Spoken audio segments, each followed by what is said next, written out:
don't want to go live, but here we are. Oh wow. Unfortunately, I crashed Paddocks live at the same time, and I never even got to set up this tripod or nothing.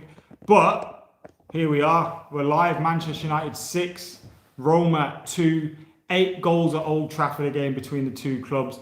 Unfortunately, it wasn't a 7-1 for Manchester United. It was 6-2. But after that first half, when things were looking a little ropey for Manchester United, when fans like myself were moaning left, right, and centre, it was a perfect result. It was a perfect second half. And Manchester United put in a great performance in that second half to come through on top and to get the win. So well done to the Reds. Well done to Manchester United, Ole Gunnar Solskjaer, Bruno Fernandes, Edinson Cavani, and Paul Pogba, who were particularly very, very good today, I thought.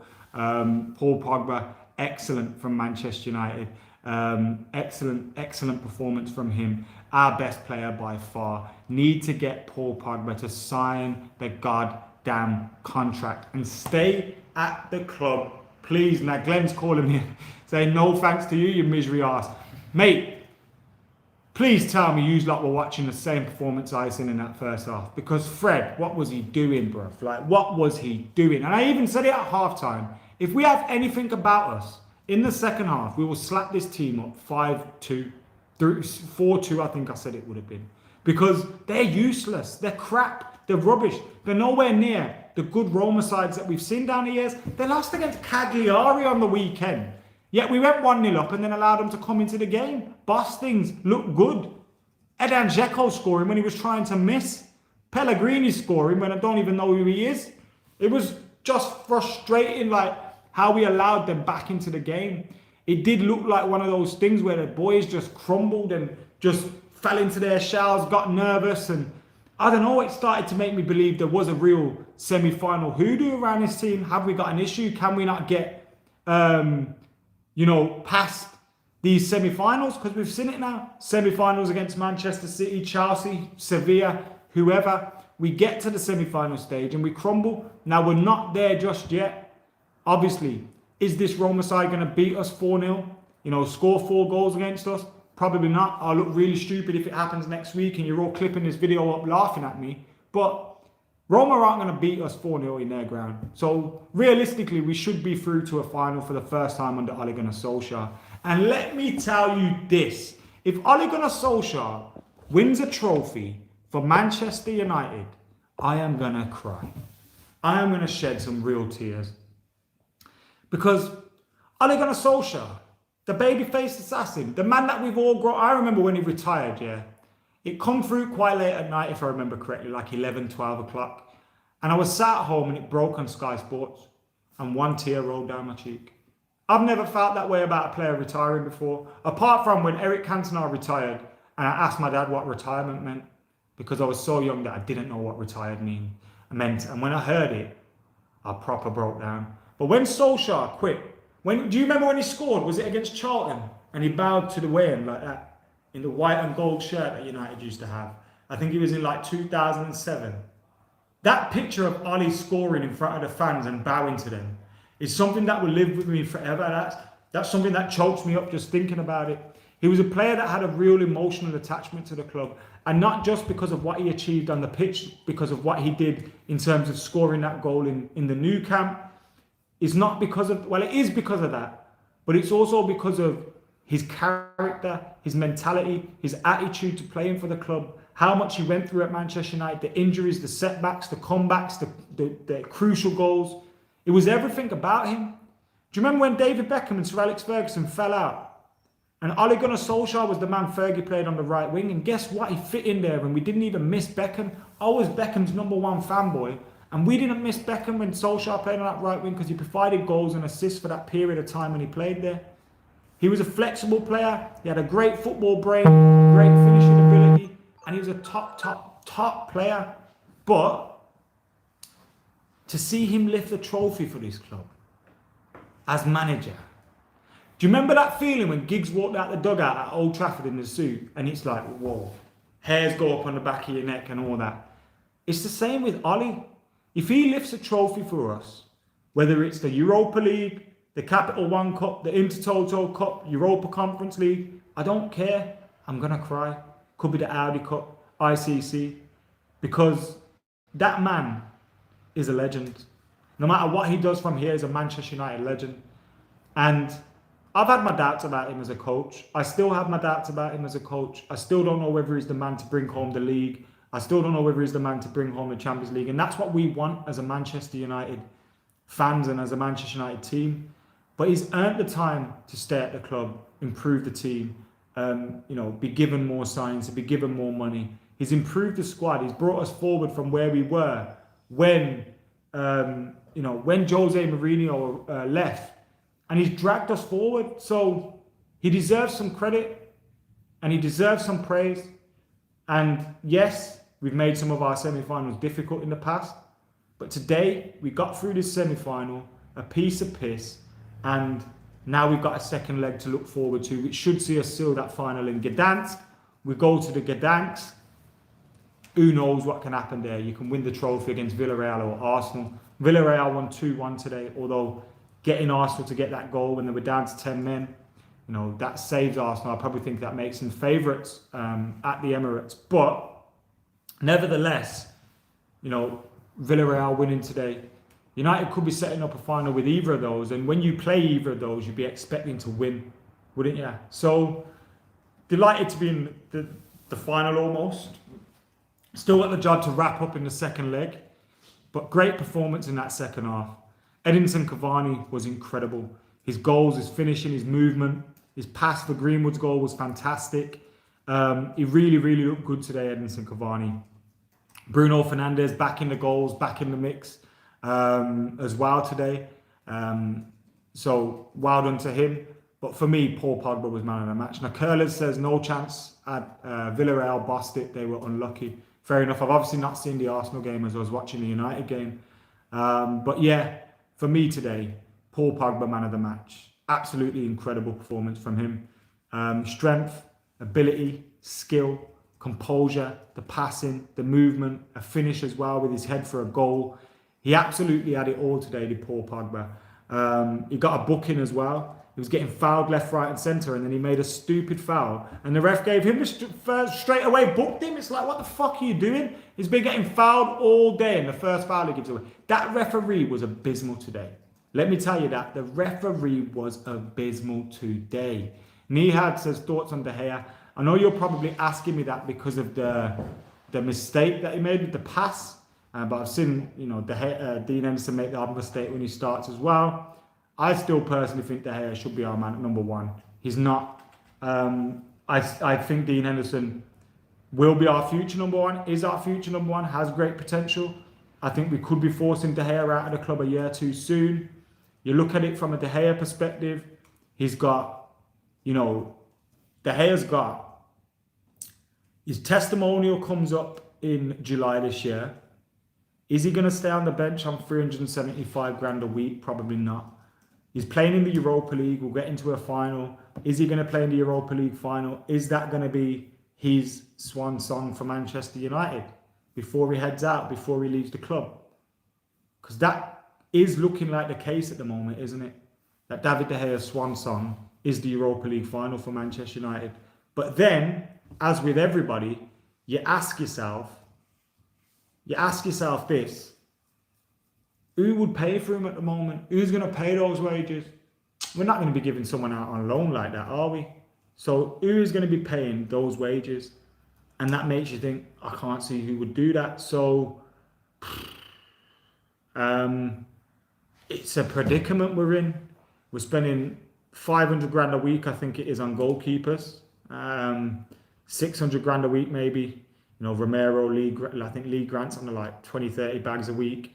Romero's on 100. Dean Henderson's probably on around that as well. So you're looking, there's 230. Add David De Gea's 375. You're looking at around 600 grand a week on goalkeepers. That can't run. That's not sustainable. You know what I mean? So you'd expect big changes in the goalkeeping positions. Is it a case that it's going to be Romero and Dean Henderson next season? I hope not. I'll be honest with you, because what's going to happen is next season, De Gea's going to leave. So you've lost that backup of one of the best keepers about, or, okay, maybe not, he's not in the top 3 or top 5 anymore, but he's still a very reliable, experienced head. You could then be in a position where he leaves. You've got Dean Henderson's first proper season as Manchester United #1. He's got the #1 shirt, fans in the stadium, all that kind of stuff. It changes the perspective, it changes the narrative, it changes everything about next season for him will change. So I would wait for another season, but David De Gea has just had a child. Maybe he wants that baby to be born and raised in, well, it's not going to be born now, but raised in Spain. Actually, it was born in Spain, wasn't it? Maybe he wants it to be raised in Spain, which is obviously up to him. Him and his wife are from there. So there's a lot of different things that I'm sure will be floating about. And David De Gea has won everything at Manchester United apart from the Champions League. So I hope he gets a good departure if he does leave. But be disappointed, man. I love David De Gea, and I do think he deserves a bit more respect on his name. Top goalkeeper. But yeah, let us know your thoughts in the comments below. Straight Butt says Cavani unfortunately is out. Need Kane. Big up, says Starboy. Shout out Starboy in the comments. De Gea went through some rough times when he became the #1 as well. We need to give Dean some time, says Dwayne. We also, at that point, if you remember, we had Anders Lindegaard, who was a respectable #2, who was stepping in and dropping out for him. Now, you could have Romero there, but after what we've done to Romero this year, is he going to want to stay there? So who knows? Do what Night Whisper says and subscribe to the channel. Sorry to the Stretford Paddock lads. Well, I say I'm Stretford Paddock, fucking my lads, but sorry for absolutely gate crashing their live stream. So you had to choose between either. You can see Sean in the comments here. We are 6-2 FC. De Gea needs to stay, says another comment. United versus City in the Super Cup, says Luke. I hope not, because I hope City do not win. Why has that been? Who retracted that message? Or did maybe Luke retracted his own message? Because I didn't mean to delete that. I didn't delete that, but. I don't want them in the Super Cup, no. I don't want that at all. But today, 1, delighted to get the win. 2, great second half performance. 3, Paul Pogba man of the match. 4, we're through to the final. Like, send the reserves next week. Like, these are shit, man. Proper shit. Like, worst Roma team you've probably ever seen. The Rossies, the Totties and them, man. Cafu and that. Turning in their graves, if they were dead. Why am I reading the comments off Paddock's thing? That's not my comments. United run riot today. It's amazing with the fluid attack, says Ibrahim. Yeah, that attack looked really good. Luke Shaw deserves a shout out as well. I thought it was pretty good. And Addy with the comments says special thanks to Chris Smalling, my man of the match. And you know what, yeah? For all those people that said Chris Smalling should have stayed at United, why did United let him go? I can tell you like don't watch Italian football. Because I don't even watch that much, and I know he's been shit for Roma. And look at today. He played onside for about 2-3 goals. He fouled Cavani like an idiot for the penalty. The guy is useless. Useless, I tell you. He wasn't good enough for Manchester United. He's not good enough for Roma if they want to go anywhere. We had Roma fans jumping into the comments of our watch along when they were 2-1 up saying, thanks for Smalling. No, mate. Thank yous lot for whatever money you gave us, because seriously, we wouldn't have got anything else. We need Bailly. Yeah, Bailly needs to be starting these kind of games, but he needs to be fit more regularly as well. I'm glad he's signed a new deal though. Rami says Pogba is staying. Watch this space. I hope Pogba's staying. I really do hope Paul Pogba stays. If Paul Pogba stays, I'll be a little less worried about the summer, because I am worried about Pogba leaving in the summer, Cavani leaving in the summer. We already need a right winger. We already need a DM. Some might say we need a centre back. So then you need a centre back, a DM, and a right winger. And now you're adding into the mix. You need to replace Cavani and Pogba. Cavani and Pogba were arguably our 2 best players today. So we'll be fucked. But yeah, it does start to. I always have these things with Pogba where I start to feel like he's staying, and I start to feel like he's leaving, and I just exists between there. It's like being between a rock and a hard place. Cavani is priceless. Yeah, I mean, need to do a reel here and just tell Ollie to put the paper down on the table and let him sign what he wants, because at the moment is showing that we need Cavani to be in this game. Maybe actually Pogba came out in the second half. Was he fasting today, Pogba? Maybe he ate at half time because it would have been the time to eat, right? So yeah, the Paddock lads have finished now, thank God. So hopefully a few of you that will be coming over here to join us. But yeah, like, comment, share, subscribe. He was fasting today, shout out to him. So he would have got some fluids and some energy and some food, I'm sure, at half time. Not a lot, because you can't really start running around then with, you know, digesting food, but incredible. John's in the comments, what a second half, he says. Hope you and Alex are well. See you on Sunday. Remember, guys, Sunday we have got the protest at Old Trafford. Make sure you're there for that. Like this video, comment, share and subscribe. This is AdamMcKola TV, where we are live for post-match reaction to Manchester United 6, Roma 2, 8 goals again at Old Trafford between the two clubs. Not 7-1 unfortunately this time, but 6-2 will count, won't it? How's it going, says Aaron J? I'm going well, thank you. At half time, not gonna lie, had a little bit of a meltdown.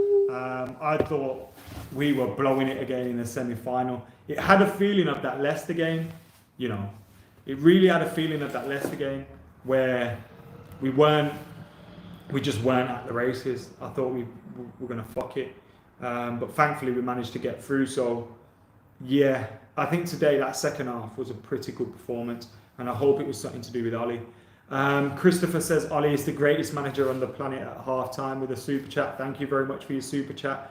If you're joining us late, like, comment, share and subscribe. Jamie says playing poker Friday. I am playing poker tomorrow with the lads on True Geordie's kickoff and all that good stuff. So it'll be me, Rory, Lars, Bry, Elliot, Boovy I think's in as well. I think I've mentioned everybody. If I haven't, then I apologise. But yeah, we will be on tomorrow on True Geordie's channel. The real question is, when are we getting that Zidane Iqbal jersey? Well, Zidane follows us on social media. He might even be watching this video now. Zidane, you know what you need to sort for here? Get us a t-shirt. What I'm waiting for though is him to make his debut and we get that shirt. Although his dad will probably want that. I'm sure we can sneak in for it. So look, I've been out here repping for time, bro. Get in that like button, comment, share, subscribe. People have to start realising that United has more gears when needed. Like in the second half, we are a proper attacking threat when we keep our heads, McKola, says Bradley. But I felt like you saying, when we keep our heads, McKola, you sound like my old man there. Like you're saying, when we keep our heads, we're all right. As if to say, you don't keep your head. I know I don't keep my head. I don't want to see us lose against Roma with Smalling. Vincent van der Merwe. Sorry if I've said that wrong. Vincent van der Mer. You made me and Jay cry saying Cavani at the wheel. Sign him up, get that contract out. Should we rest Pogba for the second leg with a yellow card? With a yellow card, rule him out of the. Would it rule him out of the final? I'm not sure it would, because he got cleared, right? No, if he gets one, if he had one today, if he gets one the next, he won't play. Actually, he shouldn't play in the next game, surely. Yeah, surely you play him against Liverpool, you rest him against Roma. But knowing Ollie, like, will do what Fergie did with Scholes, bring him on the last couple of minutes, get involved, dives into a challenge. Although he scored in a fucking Europa League Cup final, so I'm sure if you missed it, it wouldn't be that good. I was asking this earlier. Al's here, by the way, guys. Al, right. Do you reckon players take the Europa League less seriously than the Champions League? Well, like, when I say players, I don't mean shit players. I mean like Bruno, just Ronaldo, who's won it, for example. Pogba, you know, that would consider themselves Champions League players. I reckon they do a little bit. But also, I think that a couple of them just kind of get a bit free. I think Pogba tonight just was like, this is me, this is easy. I know that I'm better than all these guys, better than some of the guys I'm playing with, I'm better than everyone against Roma. And just he plays quality. Unbelievable tonight. It's some of them strides and the strength and the move, skill. For the first goal that we scored, it was incredible. But I think there was a bit of a point to prove on a few of them tonight. I think there's a point of, I think this City doing well, obviously. I think they're in the back of the mind. We had the same thing at the start of this game. We were kind of a bit like, it feels bad to celebrate this because this isn't what we should be celebrating. But I think that the point that they had to prove, go, look, let's go and do something tonight. And I think first 20 minutes we did, and then we just conceded 2 stupid goals. But after that second half, how good. It was a very good performance. And people saying, people talk all the time about style of play and stuff. The goals we've scored where it's 1-2 touch on the edge of the box, popping it between each other, Pogba, Bruno, Cavani. That's what Ollie wants to do. You've seen how many goals we scored with that pattern of play outside the edge of the box. It's been much better. Who was your, apart from Pogba, because we've spoken about him a lot already on this stream, who stood out for you in that second half? Because Bruno's taken a bit of stick recently, pops up with some goals. I think Cavani, first goal in open play for a long time was big for him. That first goal though, quality. Because that was the goal where Pogba shrugged through 2-3 challenges, gave it to Cavani. Cavani impressed me tonight, like massively. Like he was, I know he's your guy. Martial, you've not really missed him. If Cavani's fit, you don't miss him. As a number 9, I don't think you miss him. If he's on his game, you don't miss him. But we need to get him signed up. We need someone like that because he works without that. I agree with that. You need to sign him up. The thing is, people are going to go up about Lukaku. We've gone on about Lukaku. Why we didn't keep him? The goals we've scored there that were quality, where it's one touch around his box, Lukaku can't do that. Doesn't matter how good he is. You need someone like Cavani, even like Martial has, that good first touch and a good pass around the corner. That's what we're good at. That's what we need in the heart of the centre forward, and Lukaku just can't do that. Get him signed up because Cavani today. I mean, the first goal was, the second goal was just a poacher's goal, but the first goal was. That's the fear, though, isn't it? Because not only Cavani, if you let Pogba and Cavani go in the summer, it's then not just the players we have to bring in. Because we could have a good terms of players in. I think Jose's second season, you look at the 3 players he brought in, was it Barry? Mkhitaryan. No, the second series, it was Lindelof. Lukaku and Matic. Yeah. It's a good transfer window, good players. But you also lost Zlatan, Rooney, Carrick. And even though they were all Zlatan was still there, but he was injured when he. But they were the leaders, and they were top. Like, so say if we got in, say, Madsen when we got Grealish, Rice and Sancho, but you lose Cavani, Pogba, you've replaced good players, you've got very, very good players in, but you've lost your 2 leaders, you've lost your 2 Champions League winners, top goals, top goal scorers that have done it. And even though the squad might look a little... Neither of them have won the Champions League before they put you in on it. Neither have. But you've lost those top players, world-class players. I said, losing Rooney, I was watching that when we last won the Europa League, how good those players were, and how the leadership of them and all that, you lost them the season after. You lost those kind of things. Whilst you got Lukaku, who was potentially a better player than Zlatan was for that season, it's not the same as having someone who's going to drag you through a game. Even though you lost Rooney, who wasn't that good, you lost that player that was going to do those magic and those moments. And you lost like a Michael Carrick as well, who was a steady head of it all. And I think because you could lose Matic this summer as well. If you go into next season without Matic, Cavani, Pogba, all your experience goes. I don't think you can do that and kick on. I think you take a bit of a step back. I agree with you because that's one of my fears as well. Were you worried about this semi-final thing becoming a thing? Yeah. You think that's gone now with Ollie? It should be. Unless we lose 4-0. Unless you have an absolute stinker. But yeah, that's gone now. But then it'll be... If you don't win a final, you've got to win a trophy. We've now got to win a trophy. That's the big thing. And I think that...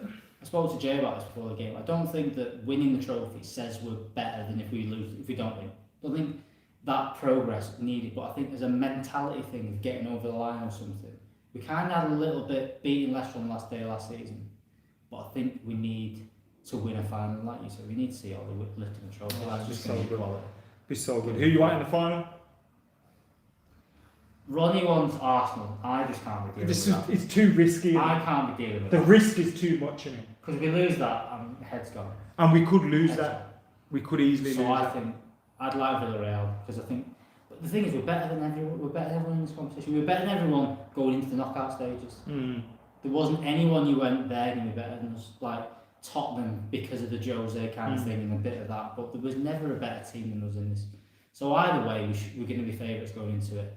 We've not beaten Arsenal in a while. It'd be nice to beat them, but I just don't want that stress. You know what the thing with Arsenal is, right? They lost their last Europa League final. So that you feel like they'll win the next one. Well, you know what I mean? And there's more for them to play. They've got no European football next season, haven't they? No, they've got no European football. This is really all we've got to play for now. We've kind of guaranteed everything. but they've got nothing to play for apart from this. Absolutely, it's what finishing ninth is the best they can do. Like they're going to put everything into Yeah, I this. can't have that. And then winning 2. Imagine if they beat us and won 2 trophies in 2 seasons. Did that like Arteta was the second coming? No, Jesus Christ, we can't have no, that. no. Anyway, you can follow Al on the Twitter. Is it Baggers_Alex? Alex, yeah. Go check that out. Make sure you subscribe. And thank you to Akash for the super chat as well. Like, comment, share, and subscribe. Keep it like. Go check out everything over on Paddock as well. Because if you joined us on this live stream, I've rudely interrupted them lads. Adil says he wants good evening in the final. Who knows? Could be. Anyway, thank you for tuning in. Make sure you like, comment, share, and subscribe. I have been AdamMcKola. I'm out of here. Peace.